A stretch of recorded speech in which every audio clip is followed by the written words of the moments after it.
Welcome back to the news studio. And listen, we around here, my team knows that I'm a journalist, 30 years of journalism. I do not believe headlines. I believe the story, and I believe when you start asking, you learn more.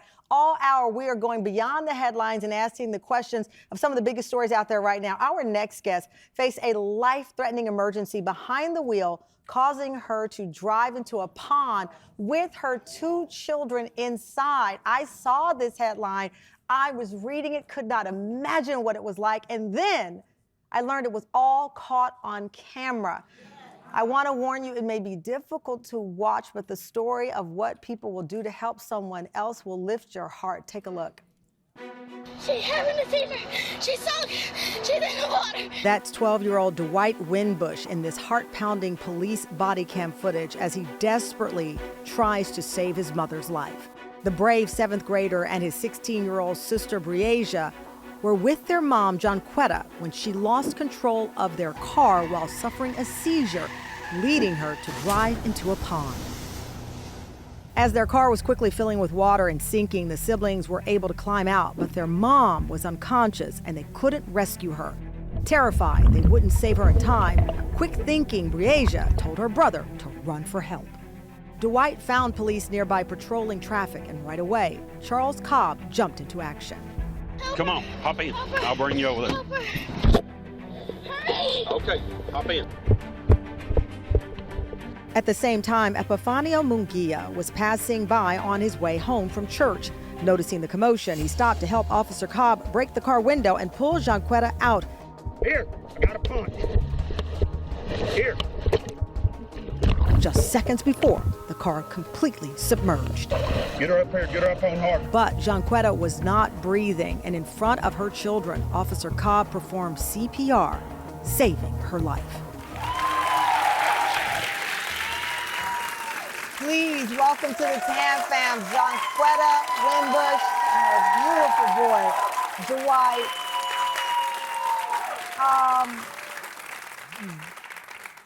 Your daughter, Briasia, is here, but she was unable to come out to see the audit. She is still dealing with what happened and the fear of losing you.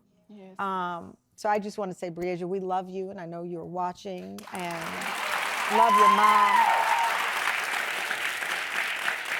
Jonquetta, you don't remember this. None of it. But yet you are full. I see the tears before we even started talking. Is it knowing how close you were to never seeing your children again? What is it? It's amazing because I could have been gone. Nobody but God. Nobody but God. He's so real. He is so real. You woke up in the hospital. Yes, ma'am. I did. Do you remember what the first thing someone told you when you were there? Not really. I really don't remember too much while I was in the hospital, you know, because I was highly sedated. So I just know what people were telling me once I was all the way aware. You were submerged almost 10 minutes? Yes, ma'am. Yes, ma'am. Dwight, you were in the car with your sister. You were able to get out. First of all, you're a baby. And to know your mom was in there and you're running for help. When you finally saw the officer,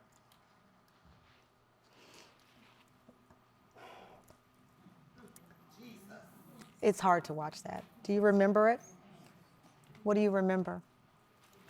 I remember my mom having a seizure in the car, and I just froze. And my sister got out, and I was still shocked. And when the car started moving, then I started trying to get out. And when the car submerged into the water, my door swung open, and I jumped out into the water.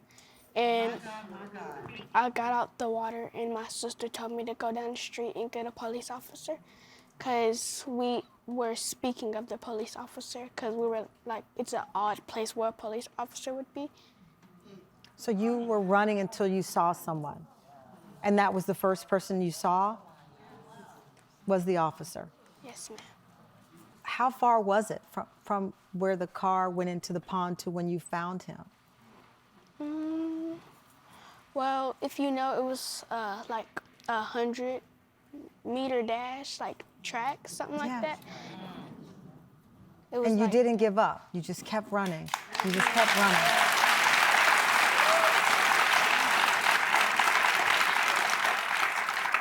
Coming up, we're going to meet the two brave heroes who dove into that pond to pull Jonquetta to safety, and we'll find out how their family is doing today next. Welcome back. We are talking to the real people behind some of the major headlines. We are with the Winbush family whose life or death rescue story amazed the world. We are now joined by the two heroes who jumped into action that day, Officer Charles Cobb and Epifanio Mungia. Thank you so much for joining us. Epifanio, I know you were watching the interview just now. My team told me you were already crying before we went to commercial break. Yes, ma'am. It's emotional to watch that again, I would imagine. Yes, ma'am. It's hard to see, you know, and also to see what DJ was able to do at the instruction of his sister. I mean, you know, they tell you right place, right time. The fact that you were leaving church, that is not lost on me or this audience, that you were leaving church and you found your way to them. Officer Cobb, you were monitoring rush hour traffic when you saw Dwight flag you down in the middle of 7 lanes of traffic. Again, it's difficult to watch, but I want the audience to understand what Officer Cobb saw and what Dwight was going through emotional. Let's show that clip. What's going on? She's having a seizure. She's sunk. She's in the water. Oh, come on. Hop in. I'll bring you over there. Help her. Hurry. Okay, hop in. Officer Cobb, oh my goodness. You're trained for this, but then how do you get trained for this? You know, there's a baby there in front of you saying his mom has a seizure and you say, let's get in. When you look back at that moment, what do you feel? It just the fear and the terror in Dwight's voice. Immediately knew that whatever had happened down there down the road, it wasn't good. When you got there and you saw the car, and I mean, it was on its way completely under. And then I looked at that video, Epi. I know the family calls you Epi, so I guess I can call you that now.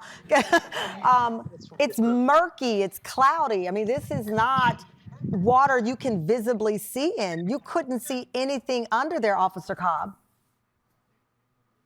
No, you couldn't see anything. Whenever we pulled up, I immediately saw Breasia by the driver door. And at first I wasn't sure if that was his mother or what was taking place. And then she said her mama was still in the car, so I immediately started taking off all my belt and duty gear and everything else. And ultimately the car was locked when I got in there. And had to go back to my patrol car and get a window punch, and that's when Epi got on the scene, getting the passenger side. I love Epi. I mean, you're our best friend. Everybody's best friend now is Epi in here. Let me tell you. I'll let you tell you. I know that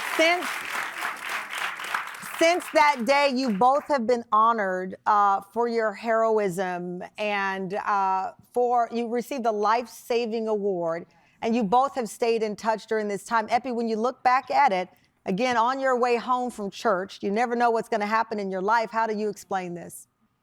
I really don't know how to explain it. All I can say is glory to God, and I'm thankful for the opportunity to serve. You know, the Lord put me in that place, both Officer Cobbs and also Corey, the gentleman that pulled her out of the other side. We all agree that God did this And also Jonquetta agrees. And it's so good to see Jonquetta right there on the screen with her with DJ. It's good to see you, sis. But yeah, I'm grateful, and I'm glad I was able to serve, to this capacity. I really didn't do much other than, when Officer Cobb pulled Jonquetta out.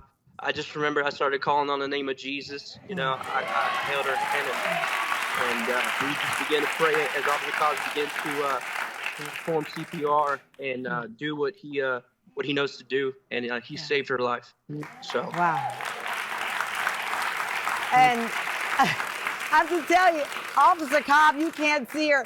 Jonquetta has been crying as well since the beginning of this interview. She sees your face, it lights up like Christmas again. She is smiling ear to ear. That's gratitude, and I know that you feel that. Oh, yeah. They're my family. They're your family now. She says you're her family. Oh, my God. Well, we want to thank you so much, Officer Cobb, Epi, the entire department, the entire city. We just thank you from the bottom of our hearts, because you never know. Well, Officer Cobb, you do, because you're trained. But the rest of us get inspiration from folks like you, because we hope we can rise to the occasion when somebody needs us. So thank you so much. Thank you, thank you, thank you.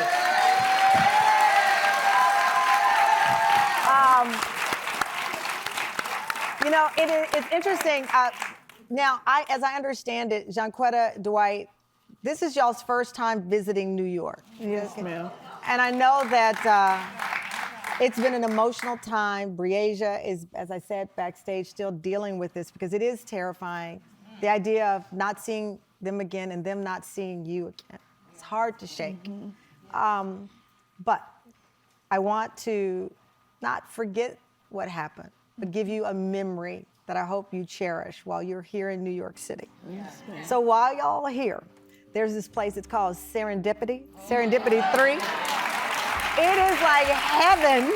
It's in the middle of Times Square. Serendipity is famous for their frozen hot chocolate, their decadent desserts, amazing food. They have captured the hearts of millions since 1954. I mean, when I tell you, this place is iconic.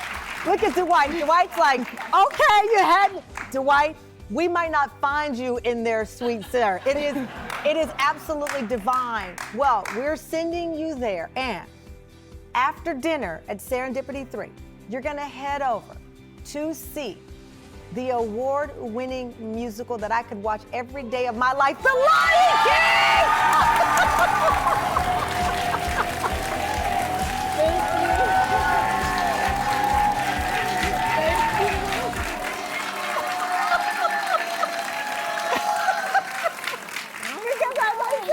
I know it was a long recovery. I know that you can't erase what happened, but thank God you're here and you're with your kids, and you're gonna go to Serendipity 3. You're gonna enjoy The Lion King, because you are a hero.